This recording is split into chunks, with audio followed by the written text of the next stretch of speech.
Hello there, Dr. Phil again. You'll notice I'm wearing a mask. You should, if you like seeing grandchildren, I suppose. What I'm going to do today is some opal related stuff. You've seen some bird related stuff, and now you're going to see opal related stuff. Now what I thought I'd do is something just a little bit more fun. I saw on Roy's Rocks, if I can figure it all out, I'll put his channel on somewhere in here in the description. I saw on Roy's Rocks a little challenge that he did. Now everyone mistook the challenge for what it was. He decided that he wanted to show how to cut an opal cab in under a minute. Of course the comment section went absolutely gangbusters. They were saying, I thought you were going to cut the cab in under a minute, which made me wonder, can you actually do that? So in order to do this, this is completely, ad hoc, so you're going to see what happens in real time. I'm not going to guarantee success or failure. What I use, I've changed my wheel. This is a diamond disc. It's just a cutting disc, and it's electroplated with diamonds. It's fairly standard, fairly ordinary. I think this is the thing that I'm going to be using. This is 5000 grit sandpaper. We're probably not going to get to that phase. I'm hoping that I'll at least get to a decent rub by the time we're done here. But we're going to go pretty fast. For those people who are wondering where you get these cutting discs, I'm pretty certain Roy sells them. I only found out after I ordered these that Roy sells them. So Roy, if you're actually watching this, can you provide some kind of link on how to get them if you actually do sell them? There you are, bit of promo for you. Right, more promo. This is Riley Gunn. I think he's 53 Frogs, or a number of frogs, N Frogs. And he sells some really cool stuff. So look for him as well on the interweb. What I've got here is a few opals. It's actually a beginner's parcel, but it's great, honestly. I've filled it up with water. But what I'm doing here is I'm going to actually look for a stone that we can actually use. And I'm going to show you a few tricks we can use to actually figure things out as well. I'll use this as a demo rock. Let me see. Oh yeah, this is the reason why I bought it. This is a thing called a P-knobby. It's so tiny. I wonder if I can actually get the reason why I bought it to show up on here. Probably not. It is really shiny. I reckon I can make something awesome out of this, believe it or not.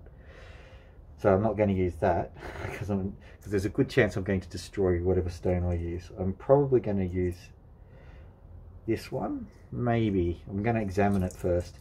And I'll show you exactly what I'm going to do. Just put these rocks down.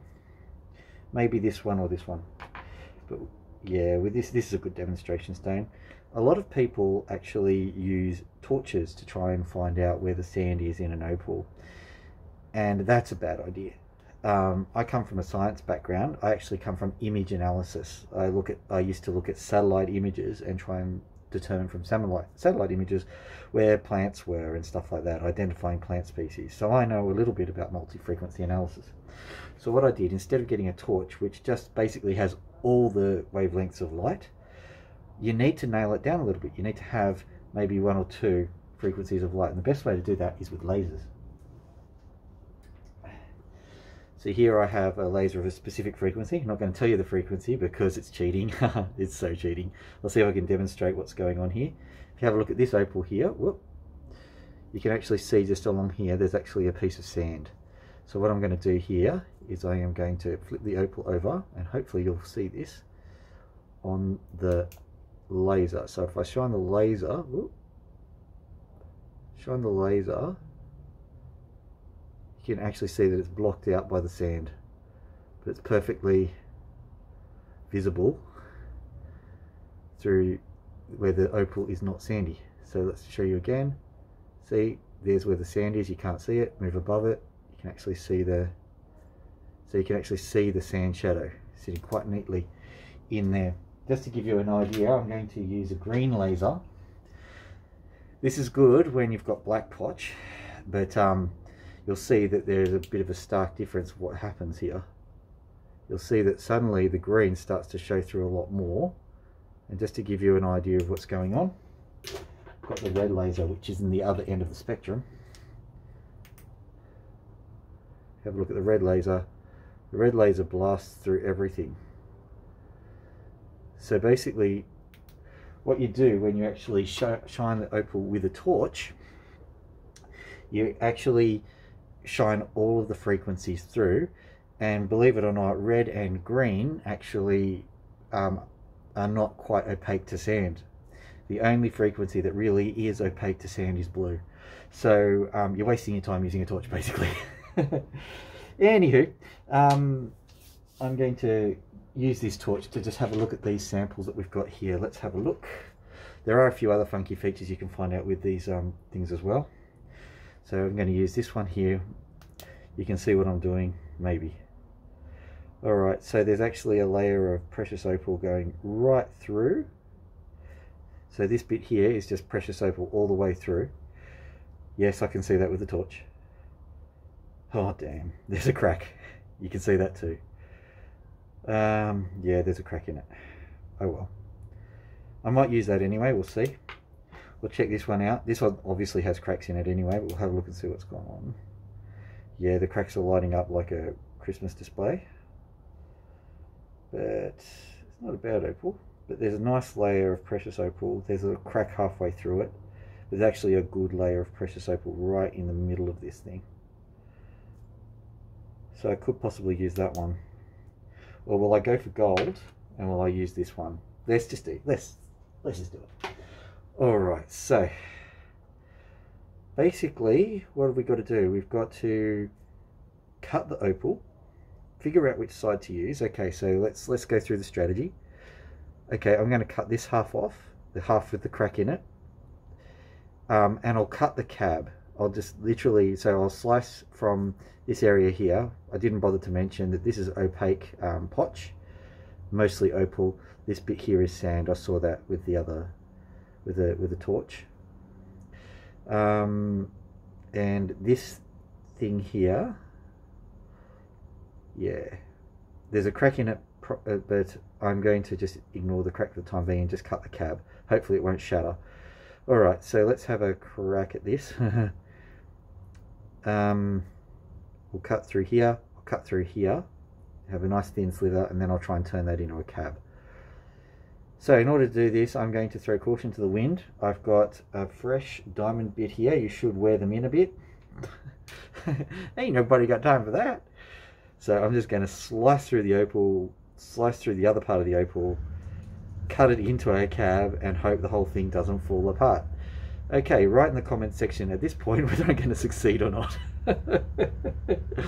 Alright, and we start the clock now.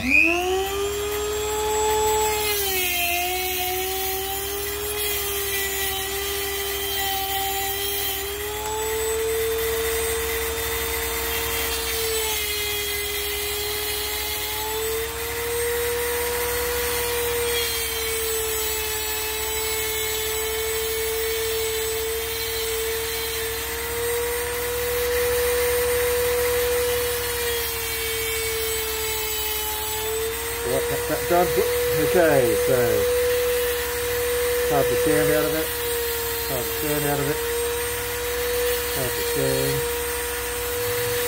There we go, cut this, cut that, cut that.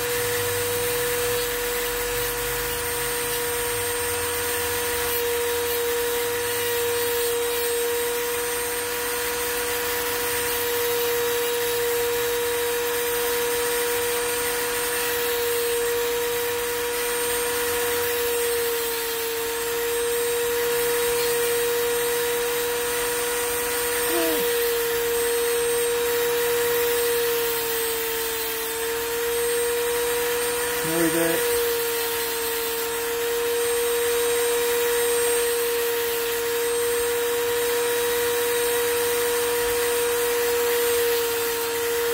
That crack has sand in it. What do I do? What do I do? What do I do? Just keep going. Keep going.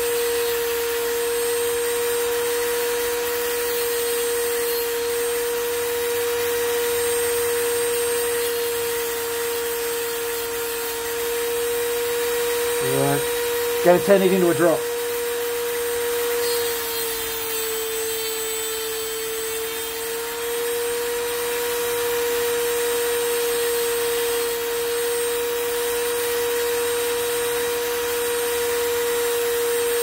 Oh no, it broke.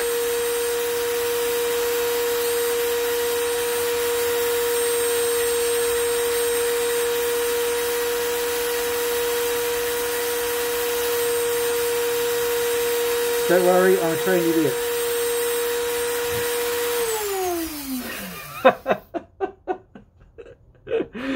Alright.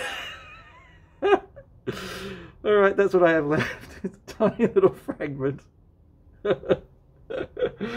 Oh dear. I hope you enjoyed that. There's pieces of opal everywhere.